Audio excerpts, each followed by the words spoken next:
শিবলিঙ্গে দুধ ঢালা হয় কেন?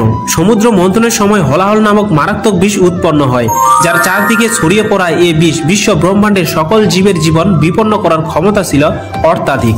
সকল দেবতাদের অনুরোধে ভগবান শিব সবাইকে রক্ষা করার ঐশ্বরিক দায়িত্ব নেন। তিনি সব বিষ পান করেন এবং তার কণ্ঠে এটি সংরক্ষণ করে রেখে দেন। হলাহল বিষের বিষাক্ততার মাত্রা ছিল অসীম, যদিও এটি ভগবান শিবের ওপর কোনো প্রভাব পড়েনি, কিন্তু হলাহল বিষের তাপমাত্রা ছিল অস্বাভাবিক। এই তাপমাত্রার প্রভাব শান্ত করার জন্য দেবতারা মহাদেবের জন্য গঙ্গা অভিষেক করেন। এই গঙ্গা অভিষেকে শুধু সাপ এগিয়ে আসে ভগবান শিবের ঐশ্বরিক কারণ সমর্থনের জন্য। তারা নিজেরাও বিষের কিছু অংশ পান করে তাদের বীজ দাঁতে কিছু বিষ গ্রহণ করে। সেদিন থেকেই কিছু সাপ বেশি বিষাক্ত হয়ে ওঠে। শিবের উপাসকদের দ্বারা শিবলিঙ্গে এই দুধ ঢালার কারণ হচ্ছে সেই গঙ্গা অভিষেকের প্রতিটি উপস্থাপন, যেটি সমুদ্র মন্থনের সময় করা হয়েছিল।